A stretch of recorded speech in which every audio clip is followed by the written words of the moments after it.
The numbers aren't perfect and we want them to be zero. But despite the sensationalization on social media, crimes against children in Jamaica in 2018 are actually down 36% over 2017. 128 fewer major crimes have occurred from January 1 to October 31, 2018, as compared to that period in 2017. 128 fewer.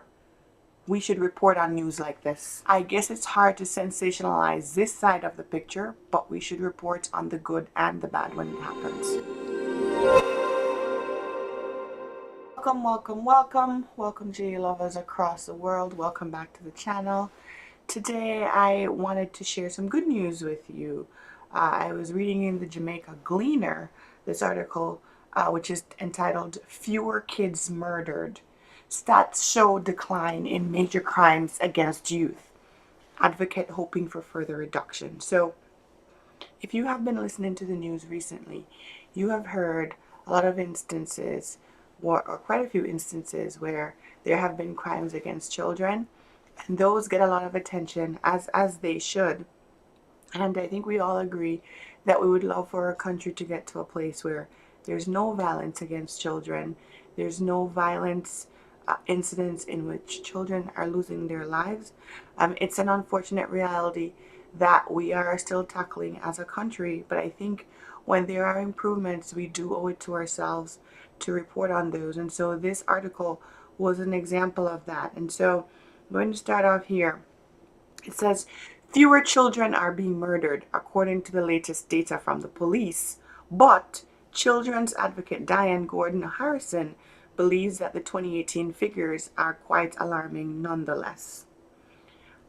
Right? So the statistics reveal that from January 1 to October 31, 2018, a total of 353 major crimes were committed against children across Jamaica. That figure is 128 fewer major crimes than occurred during the same period in 2017, when it was 481.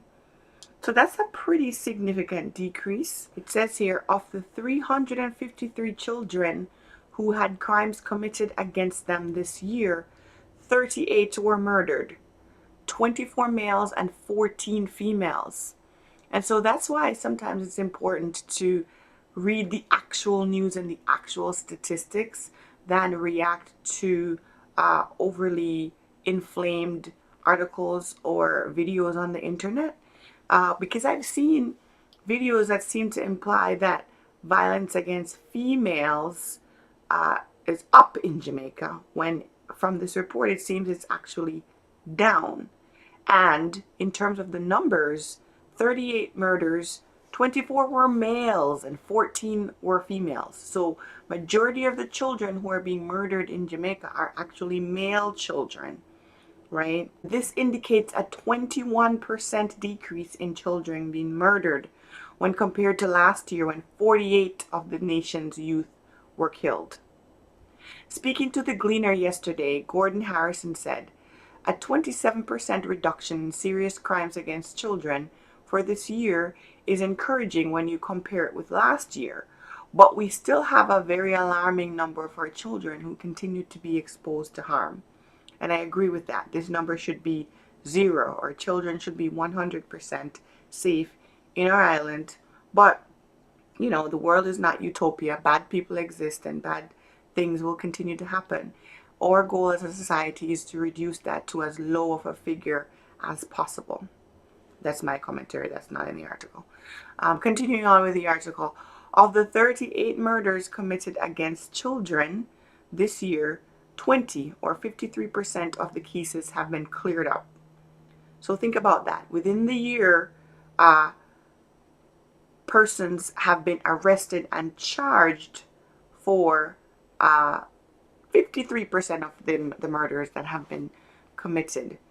The police have explained this to mean that the persons were arrested and charged. But Gordon Harrison said that she would prefer to know that the term cleared up is used whenever there is a conviction. From the police's perspective, I know it has been a historical practice to refer to the arrest and charge of someone as clearing up a murder.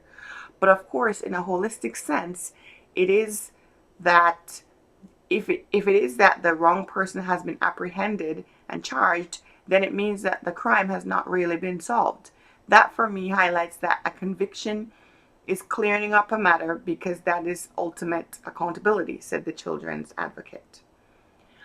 She continued, there are strategies that still need to be pushed and implemented.